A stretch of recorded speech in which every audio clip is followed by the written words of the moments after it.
नमस्कार मित्रांनो, खबर लाईट या आपल्या विश्वासू आणि हक्काच्या युट्यूब चॅनलवर तुमचं पुन्हा एकदा मनपूर्वक स्वागत आहे. मित्रांनो, फक्त एका व्हॉट्सअप मेसेजमुळे एखादी व्यक्ती पोलीस स्टेशन पर्यंत पोहोचू शकते का? एका फॉरवर्ड केलेल्या मेसेजमुळे गुन्हा दाखल होऊ शकतो का? ग्रुपमध्ये पाठवलेला मेसेज कोर्टात पुरावा म्हणून वापरला जाऊ शकतो का? आणि सर्वात महत्वाचा प्रश्न, आपण दररोज मोबाईलवर जे लिहितो ते उद्या आपल्या विरोधातील पुरावा बनू शकतं का?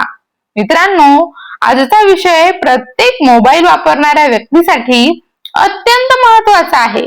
कारण आज जवळपास प्रत्येकाच्या हातामध्ये स्मार्टफोन आहे.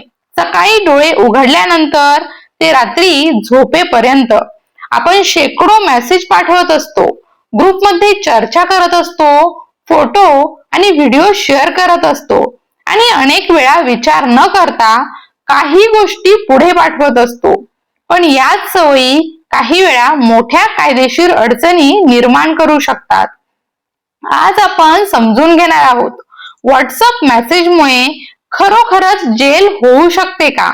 कोणत्या प्रकारचे मेसेज धोकादायक ठरू शकतात? कोर्ट व्हॉट्सअप चॅटला पुरावा म्हणून स्वीकारते का?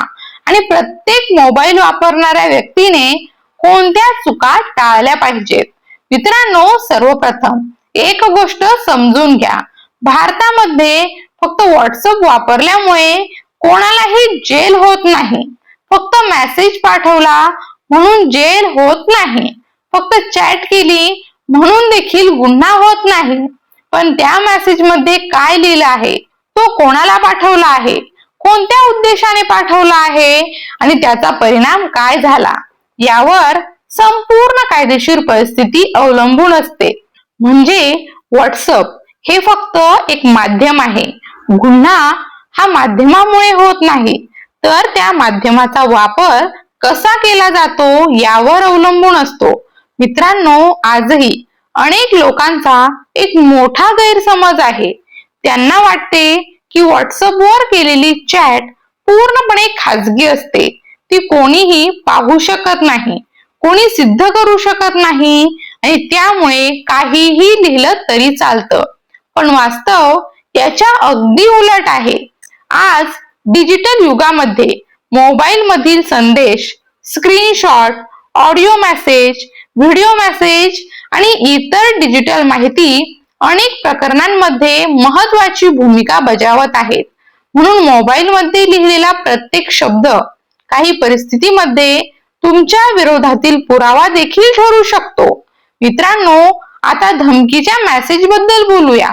समजा एखादी व्यक्ती दुसऱ्या व्यक्तीला वारंवार मेसेज पाठवत आहे, मी तुला पाहून घेईल, तुला जिवंत सोडणार नाही, तुझ्या कुटुंबाला त्रास देईल, अशा प्रकारचे संदेश जर पाठवले जात असतील तर तो फक्त साधा मेसेज राहत नाही. अशा परिस्थितीमध्ये संबंधित व्यक्ती तक्रार करू शकतो, प्रकरणाची चौकशी होऊ शकते आणि परिस्थितीनुसार पुढील कायदेशीर प्रक्रिया देखील सुरू होऊ शकते. मित्रांनो, अनेक लोक रागाच्या भरात मेसेज पाठवतात. त्यावेळी त्यांना वाटतं की नंतर माफी मागू, पण प्रत्येक वेळी गोष्ट माफीवर संपतेच असं नाही. कारण एकदा पाठवलेला मेसेज कायमस्वरूपी नोंदीचा भाग बनू शकतो आणि नंतर तोच सर्वात महत्वाचा पुरावा ठरू शकतो. मित्रांनो, आता आणखी एक गंभीर विषय म्हणजे अश्लील किंवा अवांछित संदेश. जर एखाद्या व्यक्तीला सतत अश्लील स्वरूपाचे संदेश पाठवले जात असतील, अवांछित फोटो पाठवले जात असतील किंवा त्रासदायक मजकूर वारंवार पाठवला जात असेल तर संबंधित व्यक्ती त्याबाबत तक्रार करू शकते. अनेकांना वाटतं की समोरच्या व्यक्तीने उत्तर दिले नाही तर काही समस्या नाही, पण वास्तवात परिस्थिती वेगळी असू शकते. मित्रांनो, काळातील सर्वात मोठ्या समस्यांपैकी एक म्हणजे अफवा आणि खोटी माहिती. कुणीतरी एक मेसेज तयार करतो, तो ग्रुपमध्ये टाकतो, लोक तो मेसेज न वाचता पुढे पाठवतात, पुढे शेकडो लोकांपर्यंत तो पोहोचतो. काही वेळा त्यामध्ये धर्म, जात, समाज किंवा इतर संवेदनशील विषयांबद्दल माहिती असते आणि अनेक वेळा ती माहिती पूर्णपणे चुकीची असते.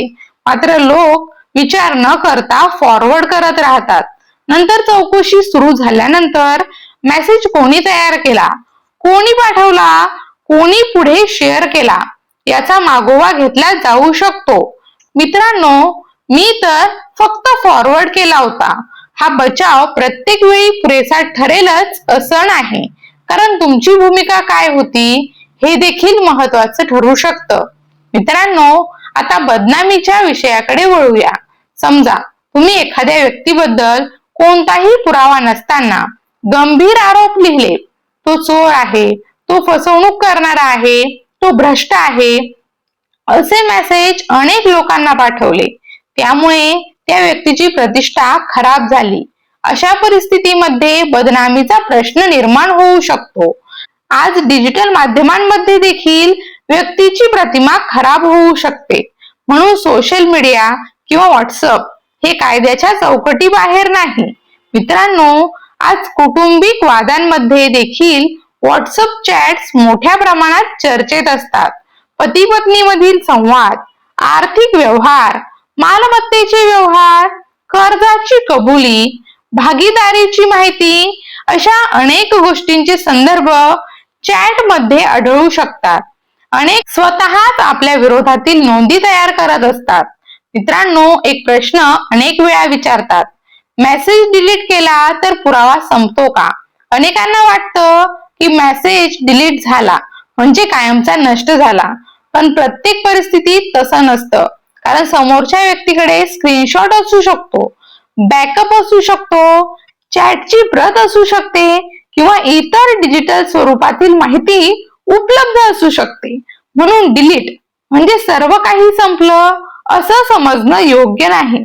मित्रांनो, आजच्या काळात फेक स्क्रीनशॉट, बनावट चॅट आणि खोटी माहिती तयार करण्याचे प्रकार देखील वाढताना दिसत आहेत. काही युवक याकडे मस्ती म्हणून पाहतात, पण अनेक वेळा अशा गोष्टींचे गंभीर परिणाम होऊ शकतात. कारण डिजिटल जगातील प्रत्येक कृतीचा परिणाम प्रत्यक्ष आयुष्यावर होऊ शकतो. मित्रांनो, आता मूळ प्रश्नाकडे परत वळूया. फक्त व्हॉट्सअप मेसेजमुळे जेल होऊ शकते का? तर उत्तर असं आहे, फक्त मेसेज पाठवला म्हणून कारवाई होत नाही. पण त्या मेसेजमध्ये जर धमकी, बदनामी, फसवणूक, अश्लीलता, द्वेष पसरवणे, खोटी माहिती पसरवणे किंवा इतर कोणताही कायदेशीर प्रश्न निर्माण होत असेल तर संबंधित व्यक्ती अडचणीत येऊ शकते. म्हणून प्रश्न व्हॉट्सअपचा नसतो, तर प्रश्न मेसेजच्या आशयाचा असतो. मित्रांनो, आजच्या डिजिटल युगात एक गोष्ट कायम लक्षात ठेवा, मोबाईलच्या स्क्रीन मागे बसलो म्हणून जबाबदारी संपत नाही. इंटरनेटवर आहोत म्हणून कायदा संपत नाही. जसे आपण सार्वजनिक ठिकाणी बोलताना विचार करतो, तसेच डिजिटल जगात लिहिताना देखील विचार करणं आवश्यक आहे. कारण एकदा पाठवलेला मेसेज परत आणता येत नाही, पण त्याचे परिणाम अनेक वर्ष तुमच्या मागे लागू शकतात. म्हणून रागात मेसेज पाठवू नका, कोणालाही धमकी देऊ नका, पुरावा नसताना आरोप करू नका, अफवा फॉरवर्ड करू नका आणि कोणतीही माहिती सत्यता तपासल्याशिवाय पुढे पाठवू नका. कारण आजच्या काळात अनेक वाद रस्त्यावर सुरू होत नाही, ते मोबाईलच्या स्क्रीनवर सुरू होतात. आणि काही वेळा एका छोट्याशा मेसेज पासून सुरू झालेली गोष्ट थेट पोलीस स्टेशन, कोर्ट आणि गंभीर कायदेशीर अडचणींपर्यंत पोहोचू शकते. जर तुम्हाला हा व्हिडिओ उपयुक्त वाटला असेल तर लाईक करा, जास्तीत जास्त लोकांपर्यंत शेअर करा आणि अशाच महत्वाच्या कायदेशीर व जनजागृतीच्या माहितीसाठी आपल्या खबर लाईट युट्यूब चॅनलला सबस्क्राईब करायला विसरू नका. पुन्हा भेटूया एका नवीन माहितीपूर्ण व्हिडिओसह. तोपर्यंत काळजी घ्या. धन्यवाद.